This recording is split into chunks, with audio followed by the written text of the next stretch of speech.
Hello friends, good morning. നമ്മുടെ Kerala TV സീരിയലിലേക്ക് എല്ലാവർക്കും സ്വാഗതം. അങ്ങനെ ആദർശിനെ ബോധിപ്പിക്കാൻ വേണ്ടി അമ്മയും മോളും കൂടി ഒരു കൊച്ചു നാടകമൊക്കെ നടത്തി വീട്ടിലോട്ട് പോരുവാണ്. ഈ സമയത്ത് ജലജയാണെങ്കിൽ അനാമിക ഇരിക്കുന്നിടത്തേക്ക് അനാമികയ്ക്ക് ഒരു കപ്പ് കാപ്പിയൊക്കെ ആയിട്ട് ഇങ്ങനെ വരുന്നു, അനാമികയെ സോപ്പിടാൻ വേണ്ടിയിട്ട്. അങ്ങനെ കൊണ്ടുവന്ന് ചായയൊക്കെ കൊടുത്തു. അപ്പോൾ ഇന്നെന്താ വെല്ലുമ്മയ്ക്ക് പറ്റിയ, വെല്ലുമ്മ എഴുന്നേറ്റില്ലേ എന്ന് ചോദിച്ചു കേട്ടോ ഈ അനാമിക ജലജയോട്. അപ്പോൾ ഒന്നും അറിയത്തില്ല, എന്തായാലും മോൾ ഇത് കുടിക്കാൻ പറഞ്ഞ് ജലജ കൊടുക്കുക. അപ്പോഴാണ് വീട്ടിലേക്ക് വണ്ടി വരുന്നത്. വണ്ടിയിൽ ഇവർ വീട്ടിലേക്ക് വരും. അപ്പോൾ ഓണടിക്കുന്ന ശബ്ദം കേട്ട് ഇവർ നോക്കുമ്പോൾ അവരെല്ലാവരും കൂടെ വണ്ടിയിൽ നിന്ന് ഇറങ്ങി വരുന്നു. ആദർശും ദേവയാനിയും ഒപ്പം നയനിയും. അപ്പോൾ ഇവരെ മൂന്ന് പേരെയും കൂടെ ഒരുമിച്ച് കണ്ടു കഴിഞ്ഞപ്പോഴത്തേക്കും രണ്ടെണ്ണത്തിൻ്റെ കിളി അങ്ങ് പോയി. അപ്പോൾ ഏട്ടത്തിക്കൊപ്പം നടക്കാൻ എന്താ അവളും പോയോ എന്ന് ജലജ നേരെ അവിടെ നിന്ന് അനാമികയോട് ചോദിക്കുക. അത് കണ്ടപ്പോഴത്തേക്ക് രണ്ടെണ്ണങ്ങൾ കൂടെ ചാടി ഓടി ഇവരുടെ അടുത്തേക്ക് ചെല്ലുക, എന്താ സംഭവം എന്നറിയാനായിട്ട്.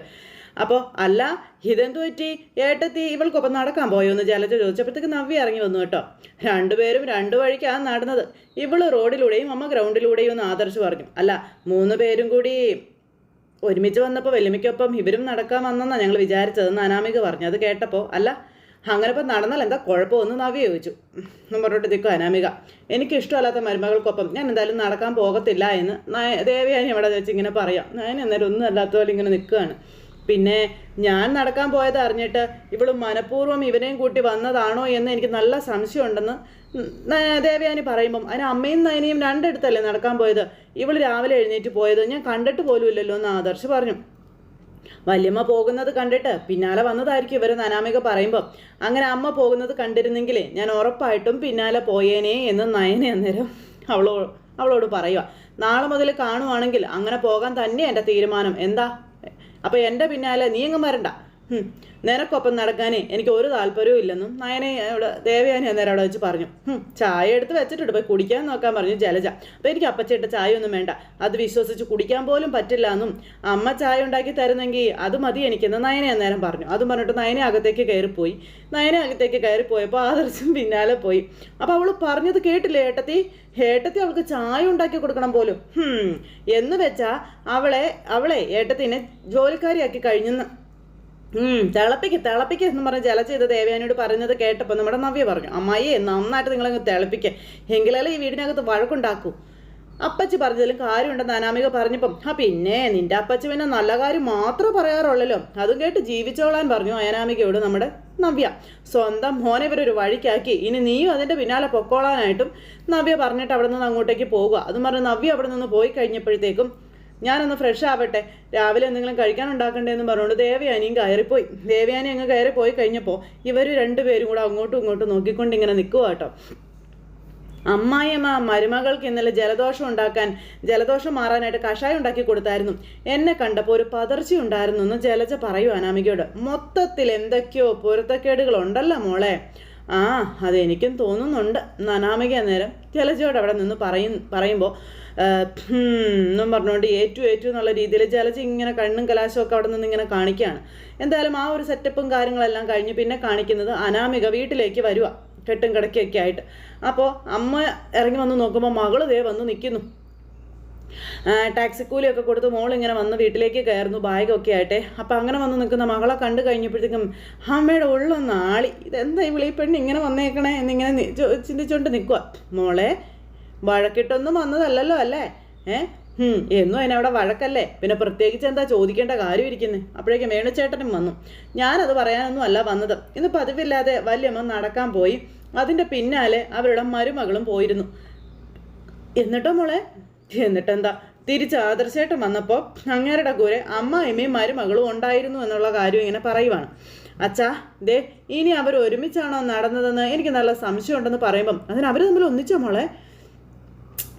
മോളുടെ സംശയം തള്ളിക്കളയാനൊന്നും പറ്റത്തില്ല രേവതി.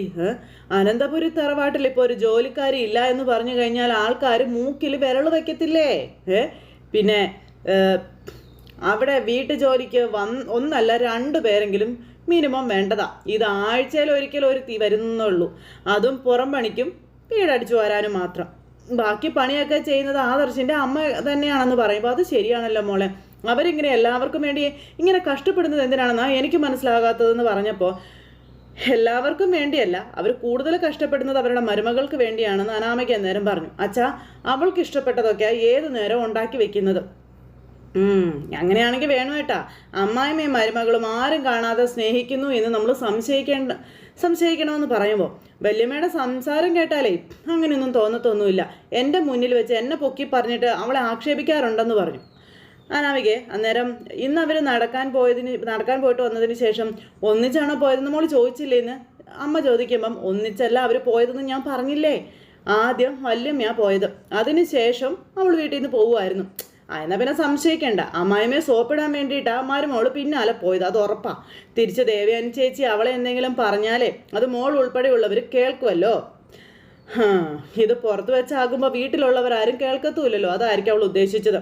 അപ്പം എങ്ങനെയും വലിയമേ കയ്യിലെടുക്കാനാണ് അവൾ നോക്കുന്നത്. അപ്പം അവിടെ മോള് നോക്കി നിൽക്കരുത്. ആ വീട്ടിൽ നിനക്ക് ആകെയുള്ള പിടിവെള്ളി എന്ന് പറയുന്ന ദേവയാനിയാണ്. അത് ഒരു കാരണവശാലും കൈവിട്ട് പോകാനുള്ള സാഹചര്യം നീ ഉണ്ടാക്കരുത്. അപ്പം ഞാൻ എൻ്റെ ഭാഗമൊക്കെ ക്ലിയർ ആക്കുന്നുണ്ട് അച്ഛാ. ഇനി അവരുടെയൊക്കെ മനസ്സിൽ എന്താണുള്ളത് നമുക്കറിയില്ലല്ലോ എന്ന് പറയുമ്പം നമ്മൾ സംശയിക്കുന്നത് പോലെ മോളെ കാര്യങ്ങളുടെ പോക്ക്. നീ അനിയുമായിട്ട് അകന്ന് നടക്കുന്ന അത്രയ്ക്ക് നല്ല കാര്യമല്ല എന്ന് പറയുമ്പം ആ ഒരു കാര്യം മാത്രം അമ്മ എന്നോട് പറയാൻ നിൽക്കരുത്. നന്ദുവിന് ചിക്കൻ പോക്സ് വന്നത് അവളുടെ അഹങ്കാരം കൊണ്ടാണ്. ആ നേരത്ത് അവളുമാരുടെ ചേച്ചിമാർക്കില്ലാത്ത ദുഃഖമായിരുന്നു എനിക്ക്. അവൻ്റെ മനസ്സിൽ അവളെ അങ്ങ് കുടിയിരുത്തിയിരിക്കവൻ. അതുകൊണ്ട് അതിനിടയിൽ എനിക്കൊരു സ്ഥാനം ഒരിക്കലും ഉണ്ടാകാൻ പോണില്ല. അതും പറഞ്ഞ് മകളകത്തേക്ക് കയറിപ്പോയി. മകളകത്തേക്ക് തുള്ളിച്ചാടി കയറി പോകുമ്പോൾ അല്ലെങ്കിലും എനിക്ക് അവനോട് വെറുപ്പ് തന്നെ അമ്മ.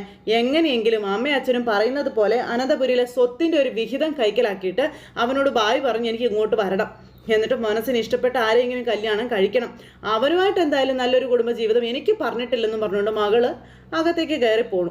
അങ്ങനെ അനാമിക തമ്പുരാട്ടി അവിടെ നിന്ന് ഇങ്ങനെ ഇറങ്ങിപ്പോകുന്ന കഥയും കേട്ട് അച്ഛനും അമ്മയും ഇങ്ങനെ മേപ്പോട്ട് നോക്കി ഇങ്ങനെ നിൽക്കുകയാണ്. എന്തായാലും ആ ഒരു സെറ്റപ്പും കാര്യങ്ങളെല്ലാം കഴിഞ്ഞ് പിന്നെ ദേവയാനി ഫുഡൊക്കെ ഉണ്ടാക്കി എല്ലാം റെഡിയാക്കി എടുത്തു വെച്ചു. അപ്പോൾ എന്തായാലും അമ്പലത്തിൽ പോകാൻ എൻ്റെ കൂടെ വരണമെന്ന് ഞാൻ മോളോട് പറഞ്ഞിട്ടുണ്ട്. എന്തായാലും ഭക്ഷണം കഴിച്ചിട്ട് ഇറങ്ങുമായിരിക്കും എന്നൊക്കെ പറഞ്ഞുകൊണ്ട് ദേവയാനി ഫുഡ് എടുത്ത് വെച്ചുകൊണ്ടിരിക്കുക. അപ്പോഴാണ് ആദർശും നയനയും കൂടി പോവാൻ റെഡിയായിട്ട് ഇറങ്ങി വരുന്നത്. അപ്പോൾ അവർ രണ്ടുപേരും കൂടെ വരുമ്പോൾ എന്ന് പറയുമ്പോൾ ദേവയാനി ഇതൊക്കെ റെഡിയാക്കി വെച്ചിരിക്കുന്നത് കണ്ട് അന്തം വിട്ടാട്ടോ ഇറങ്ങി വരുന്നേ. ഭയങ്കര സന്തോഷത്തിലാണ് നമ്മുടെ ദേവയാനി ഇന്ന്. പെട്ടെന്നാണെന്നെങ്കിൽ അതെ കൊണ്ടുപോകുന്ന ഭക്ഷണം മുഴുവനും കഴിക്കണമെന്നും പിന്നെ കളയാനാണോ അമ്മേ ഞങ്ങളിതൊക്കെ കൊണ്ടുപോകുന്നതെന്ന് നയനെ അന്നേരം ചോദിക്കാം. പറയാൻ പറ്റില്ലല്ലോ കളയുന്നുണ്ടോ ഇല്ലയോ എന്നുള്ളതെന്നൊക്കെ ദേവയാനി അന്നേരം തിരിച്ച് പറയുമ്പോൾ അമ്മേ ഞാൻ കളഞ്ഞാലുവേ ഇവള് കളയാറില്ല. ഭക്ഷണത്തിൻ്റെ വില ഇവൾക്ക് നന്നായിട്ട് അറിയാമേന്ന് ആദർശ് പറയുമ്പം ഭാര്യയെ പുകഴ്ത്തലും സപ്പോർട്ട് ചെയ്യലും നിനക്ക് ഇപ്പം ഇടയ്ക്കിടയ്ക്ക് വരുന്നുണ്ടല്ലോ. അമ്മമാർ സ്നേഹത്തോടെ വെച്ച് വിളമ്പുന്ന ഭക്ഷണത്തിന് ടേസ്റ്റ് കൂടുമെന്ന് അമ്മേ പറയാറ്. അതിന് ഞാൻ അത്ര സ്നേഹത്തോടെയൊന്നും അല്ലല്ലോ ഭക്ഷണം ഉണ്ടാക്കി തരുന്നതെന്ന് ദേവയാനി അന്നേരം നയനയോട് പറഞ്ഞു. പറഞ്ഞ നയന തലയാട്ടോ. എന്നിട്ടും അമ്മ ഉണ്ടാക്കുന്നതിനൊക്കെ നല്ല രുചിയാണെന്നാണല്ലോ അമ്മ ഇവള് പറയുന്നത്. ഇപ്പോഴത്തെ ദേവയാനി ഇങ്ങനെ ചിരിക്കുക കേട്ടോ ഉള്ളിലും. എന്നിട്ട് നയനെ ഇങ്ങനെ ഒന്ന് നോക്കി. ഇനിയിപ്പോൾ അമ്മയ്ക്ക് മരുമകളോടെ ഉള്ളിൻ്റെ ഉള്ളിൽ സ്നേഹമോ മറ്റോ എന്തെങ്കിലും ഉണ്ടോ എന്ന് ആദർശ് ഇങ്ങനെ ചോദിക്കും. അമ്മയും മോളും കൂടി ഇങ്ങനെ അന്നേരം ഇറക്കി നോക്കുക. എനിക്കോ ഇവളോടോ? അങ്ങനെ സ്നേഹം ഉണ്ടാകാനേ ഇവളാണോ എനിക്ക് കരള് ദാനം തന്നെ ആണോ? ആദർശ നേരം ഒന്നും മിണ്ടാതെ ഇങ്ങനെ സൈഡ് ചെരിഞ്ഞിങ്ങനെ നിൽക്കുക. വെറുതെ സംസാരിച്ച് സമയം കളയാതെ പോകാൻ നോക്കാൻ പറഞ്ഞു ദേവയാനി. അപ്പം ശരിയമ്മേ എന്നും പറഞ്ഞുകൊണ്ട് ആദർശ് അവിടുന്ന് പോയി. നയനെ തിരിഞ്ഞു നോക്കി അമ്മയെ ചിരിച്ചൊക്കെ കാണിച്ചിട്ട് അവിടുന്ന് പോകുന്നു. മക്കൾ പോകുന്നത് നോക്കി അമ്മ ഇങ്ങനെ വഴിക്കണ്ണ് നട്ട് ഇങ്ങനെ നിൽക്കുന്നു. അങ്ങ് വാതിലിൻ്റെ അരികിൽ ചെന്ന് കഴിഞ്ഞപ്പോഴത്തേക്കും നയനെ തിരിഞ്ഞു നിന്ന് അമ്മയ്ക്ക് ഒരു ടാറ്റയൊക്കെ കൊടുത്തിട്ടാണ് പോകുന്ന. അമ്മയും തിരിച്ച് ടാറ്റയൊക്കെ കൊടുത്തു. ആദർശം നോക്കിയപ്പോഴത്തേക്ക് നയന അവിടെ നിന്ന് സാരിയുടെ ഫ്ലീറ്റൊക്കെ സെറ്റാക്കി ഇങ്ങനെ നിൽക്കുക. ദേവേനെ നേരത്തെ ചുറ്റുപാട് നോക്കി ആരെങ്കിലും കാണുന്നുണ്ടോ എന്ന്. അപ്പോഴേക്കും അപ്പുറത്തേക്ക് മാറി ടാറ്റയൊക്കെ കൊടുത്ത് പിന്നെയും ടാറ്റ കൊടുത്ത് നമ്മുടെ നയനെ അങ്ങ് പോവുകയാണ്. ദേവയാനിയും ടാറ്റയൊക്കെ കൊടുത്ത് ഇങ്ങനെ അവിടെ നിൽക്കുകയാണ്. എന്തായാലും അവരുടെ സന്തോഷത്തിൻ്റെ ഇടയിൽ പിന്നെ കാണിക്കുന്നത് നമ്മുടെ ആദർശും അതുപോലെ തന്നെ നയനയും കൂടെ ഓഫീസ് റൂമിലെത്തി. അവിടെ ചെന്ന് കഴിഞ്ഞപ്പോൾ ആദർശിൻ്റെ അരികിലേക്ക് നയന എത്തി. നിന്നോട് ഞാൻ ഇങ്ങോട്ട് വരാൻ പറയാതിരിക്കായിരുന്നു, അപ്പം തന്നെ നീ ഇങ്ങോട്ട് വന്നല്ലോ എന്ന് ആദർശ്. അതെ അമ്മ വിളിച്ചിരുന്നു വീട്ടിൽ നിന്ന്. അപ്പോൾ എൻ്റെ അമ്മയോ നിൻ്റെ അമ്മയോ?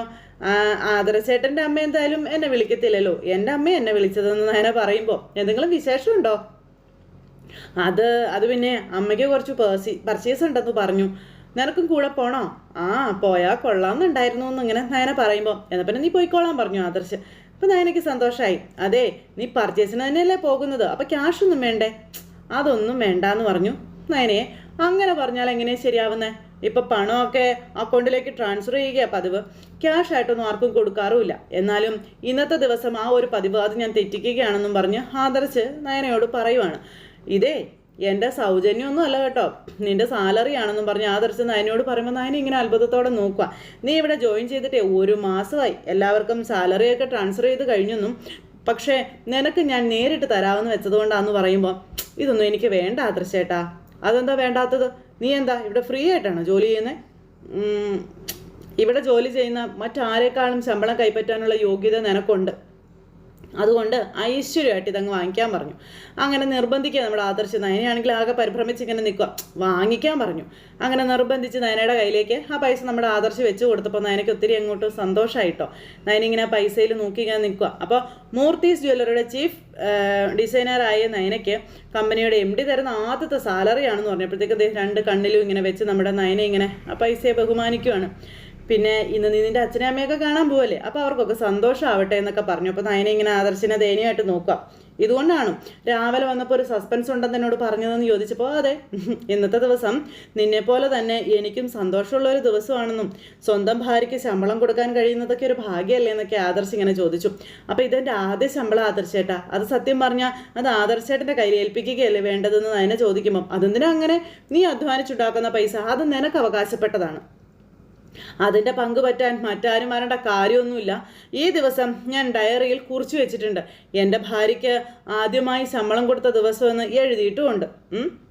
എന്നാൽ പിന്നെ നിനക്ക് പോകണമെന്നല്ലേ പറഞ്ഞത്? നീ കുറച്ച് നേരത്തെ പൊയ്ക്കോളാൻ പറഞ്ഞു.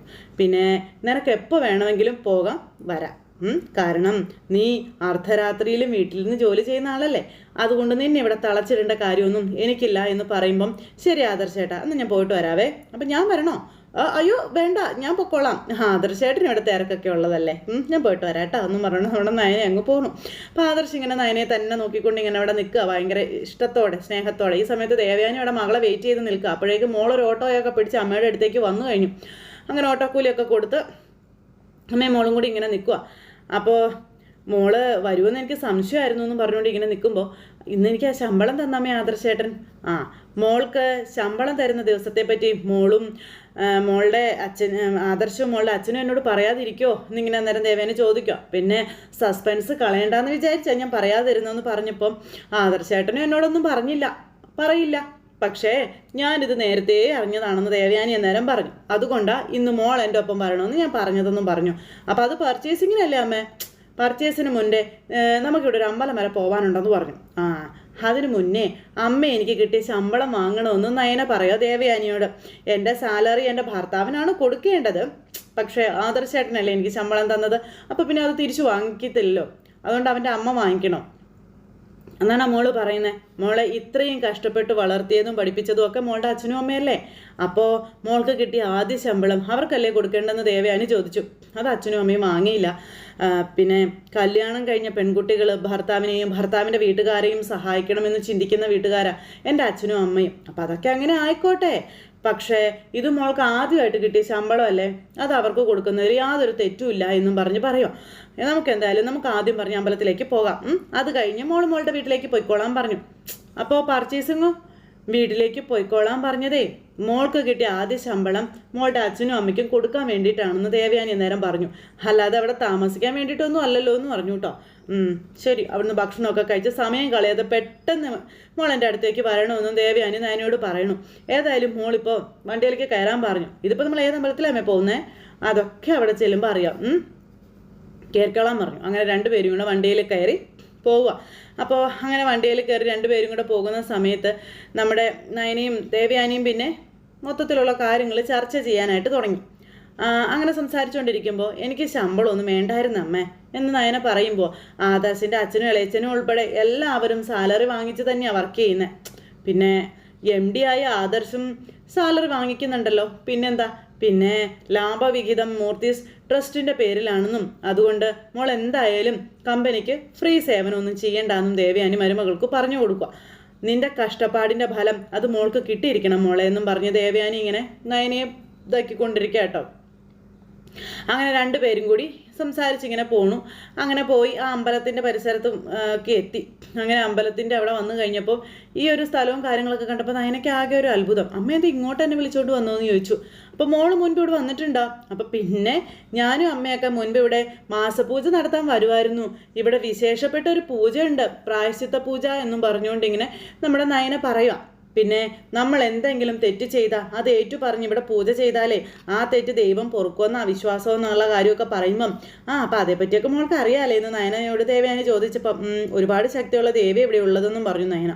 അപ്പം അതുകൊണ്ട് തന്നെയാണ് മോളെ ഞാൻ മോളെയും കൂട്ടി ഇവിടേക്ക് വന്നതെന്നും പിന്നെ എനിക്ക് ചില പ്രായശ്ചിത്തങ്ങളൊക്കെ ചെയ്യാനുണ്ടെന്നും ദേവയാനി നയനയോട് പറയാം. മോളിങ് വാ വാ എന്നും പറഞ്ഞ് നിർബന്ധിച്ച് നയനയും വിളിച്ചുകൊണ്ട് ഇങ്ങനെ അമ്പലത്തിലേക്ക് പോവുക. അപ്പോൾ എൻ്റെ ജീവിതത്തിൽ ഞാൻ തീർത്താൽ തീരാൻ പറ്റാത്ത തെറ്റ് ചെയ്തിട്ടുണ്ട് ഒരാളോട്. അപ്പം നയന ഇങ്ങനെ നോക്കി. അപ്പം നോക്കണ്ട, എൻ്റെ മരുമോളോട് തന്നെയാണ് ഞാനത് ചെയ്തിരിക്കുന്നതെന്ന് പറയുമ്പം അതൊക്കെ കഴിഞ്ഞു പോയ കാര്യങ്ങളല്ലേ എന്ന് ചോദിച്ചു. അപ്പോൾ അതൊക്കെ എങ്ങനെ കഴിയാനാ? ഒരാളെ നമ്മൾ ദ്രോഹിച്ചിട്ട് പിന്നെ വന്ന് സോറി പറഞ്ഞാൽ അയാൾക്കുണ്ടായ നഷ്ടം ഇല്ലാണ്ടാകുമോ എന്ന് നയനോട് ചോദിക്കുക ദേവയാനി. അതിപ്പോൾ പ്രായശ്ചിത്ത പൂജ കൊണ്ടും കഴിയില്ലല്ലോ അമ്മേ. ഇല്ല, എങ്കിലും ദോഷം കുറച്ച് കുറയുന്നെങ്കിൽ അത് കുറയട്ടെ എന്ന് കരുതിയാ ഞാൻ മോളെയും കൂട്ടി ഇങ്ങോട്ടേക്ക് വന്നത് എന്നും പറഞ്ഞുകൊണ്ട് ദേവയാനി പറഞ്ഞു. ഇന്നലെ ഞാൻ തിരുമേനിയെ വിളിച്ചായിരുന്നു, എന്നിട്ട് പൂജയ്ക്ക് വേണ്ടുന്ന ഏർപ്പാടുകളും കാര്യങ്ങളും ഒക്കെ ചെയ്തിരുന്നു എന്നും പിന്നെ അതുപോലെ തന്നെ മറ്റാരും ഇത് അറിയരുതെന്നും ഞാൻ പറഞ്ഞിട്ടുണ്ടെന്നുള്ള കാര്യങ്ങളും ദേവയാനി നയനയോട് പറയുക കേട്ടോ. പിന്നെ മോൾക്കിന്ന് ശമ്പളം കിട്ടിയ ദിവസമല്ലേ, അപ്പോൾ വീട്ടിലേക്ക് പോകുന്നതിന് മുൻപ് ദേവിയുടെ പങ്ക് അത് ദേവിക്ക് കൊടുത്തേക്കാൻ പറഞ്ഞു. അപ്പം ഞാനത് മനസ്സിൽ ചിന്തിച്ചതേ ഉള്ളൂ എന്ന് നയന പറഞ്ഞു. ദേവയാനി പറഞ്ഞതുപോലെ തന്നെ നയന അതവിടെ ചെയ്യുവാണ്. പിന്നെ മനസ്സുരുകി ദൈവത്തിനോട് പ്രാർത്ഥിക്കുക നമ്മുടെ നയന. ആ സമയം നമ്മുടെ അവിടുത്തെ തിരുമേനി പോലത്തെ ചേട്ടനിങ്ങനെ ഇറങ്ങി വന്നിട്ട് മരുമകൾക്ക് വേണ്ടി പൂജ ചെയ്യാൻ വന്ന അമ്മായിയമ്മയും മരുമകളും അല്ലേന്ന് ചോദിച്ചപ്പോൾ അതേന്ന് പറഞ്ഞു. അപ്പോൾ ഇതുപോലുള്ള പൂജകൾ ചെയ്യാൻ പറ്റുന്ന കാവുകൾ നമ്മുടെ നാട്ടിൽ കുറവാണെന്ന് അദ്ദേഹം പറഞ്ഞു. എന്നിട്ട് ഒരു താലവും കയ്യിലേക്ക് കൊടുത്തു. ഈ താലത്തിൽ എല്ലാം കൊടുക്കാനുള്ളതൊക്കെ സമർപ്പിച്ചിട്ട് പറയാനുള്ളതൊക്കെ പറഞ്ഞു, എല്ലാം ദേവി കേൾക്കുമെന്ന് പറഞ്ഞു. അങ്ങനെ അതും പറഞ്ഞ് ഇങ്ങനെ പ്രായശ്ചിത്തം ചെയ്യാനായിട്ട് ദേവയാനി കാര്യങ്ങളെല്ലാം ചെയ്യാൻ തുടങ്ങുന്നു. ഈ തൊട്ടടുത്ത നിമിഷം വന്നു വണ്ടിയിൽ ഇറങ്ങിയിരിക്കുന്നു നമ്മുടെ കനകം. അങ്ങനെ ഇനി കനകം വരയ്ക്കുന്ന വരയിൽ അമ്മയും മോളും നിൽക്കേണ്ടി വരും. അങ്ങനെ ഒരു സാഹചര്യമാണ് വരാൻ പോകുന്നത്. അമ്മയുടെയും മകളുടെയും പരസ്പരമുള്ള സ്നേഹവും ഇതുമെല്ലാം കണ്ട് അമ്മ ചെയ്യുന്നതൊക്കെ കണ്ട് അന്തം വിട്ട് കുന്തം വിഴുങ്ങി ഇങ്ങനെ നമ്മുടെ കനക അവിടെ അങ്ങനെ നിൽക്കുന്നിടത്ത് ഇന്നത്തെ കഥ അവസാനിച്ചു. അപ്പോൾ എല്ലാവരും കാത്തിരുന്ന് കാണണോട്ടെ. എല്ലാവർക്കും നല്ലൊരു ദിവസം ആശംസിക്കുകയാണെങ്കിൽ നന്ദി.